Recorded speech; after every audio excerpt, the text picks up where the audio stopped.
धनु धोबी तू पंहिंजी औताक विसारे छॾी आहे। मुंहिंजो मतिलबु आहे त तूं पंहिंजी औकात में रहो। तूं पंहिंजी उमिरि बि ॾिस, गुलीअ जी उमिरि बि ॾिस, मुंहिंजी उमिरि बि ॾिस। तो इहो सुठो कमु न आहे कयो। हा छो मूं तोखे बुजो ॾिनो आहे छा?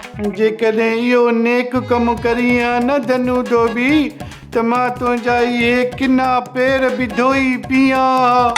पर तो मुंहिंजे अखियुनि में नंग विधा आहिनि। मुंहिंजो मतिलबु आहे त मुंहिंजे नंगनि में अखियूं विधियूं आहिनि। तो मूंखे पुठीअ में छुरो हयो आहे। हे ॾिस चेल जे हेठां तो मूंसां धोखो कयो आहे धनु धोबी। मां तोखे छा कयो आहे गुलू गुलण?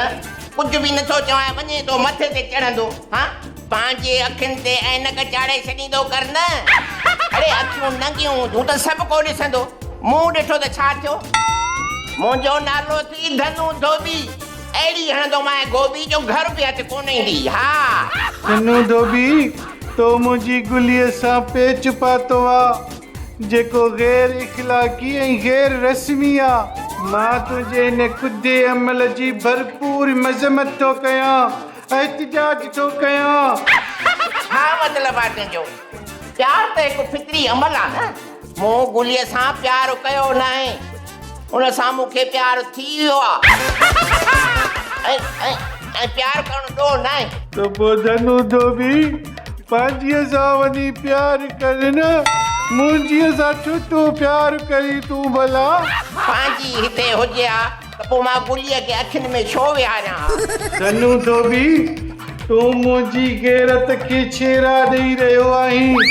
इन करे मां हितां हलियो थो वञा, न त बेगुनाह मुंहिंजे हथां तुंहिंजो खून थी वेंदो। पर हिकिड़ी ॻाल्हि कन खोले ॿुधी छॾे, मां इहा दाह हवालीअ खे ॾींदोमांइ। हा हाणे उहो फ़ैसिलो हवाली कंदो मुंहिंजो। कमाल आहे। गुलीअ खे मां पंहिंजी धीउ जहिड़ो प्यार थो ॾियां ऐं हिन गुलूअ खे वरी कावड़ थी वञी धूड़ पाए। किथे धनु गुलीअ सां इर्चिक मिर्चिक धाणा धिरचिक आग पटी खेरा खटी फुटी छुटी वारी रांदि न पियो खेॾे। न भाउ हू हिकु ॿिए सां रोमांटिक जुमला ॻाल्हाए रहिया हुआ। लवर जुमला लवर यार।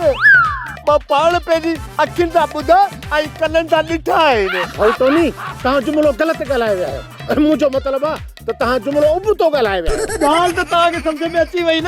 हा ॻाल्हि सम्झ में अची वई। अरे पोइ अजाया सवाल करे सीने खे बोर छो था कयो? धनु आहे त मुंहिंजो अंकल, पर मां इन हरकत खे कंडम थो कयां। टोनी असां जहिड़े झटे में लठ धक में तोसां गॾु आहियूं। जेकॾहिं धनु का हरकत कई आहे त असां खेसि इन अमल जी सज़ा ज़रूरु ॾींदासीं। बिल्कुलु ॾोह जी सज़ा मिलणु घुर्जे। त पोइ अचो त इन पोस्ट खे वायरल था कयूं। Follow me. सोप सीरियल मश्करनि जो ॻोठ सीज़न 2 जा तमामु एपिसोड्स ॾिसो हाणे HD क्वालिटीअ में। विज़िट करियो असांजो YouTube channel Sindh TV HD drama.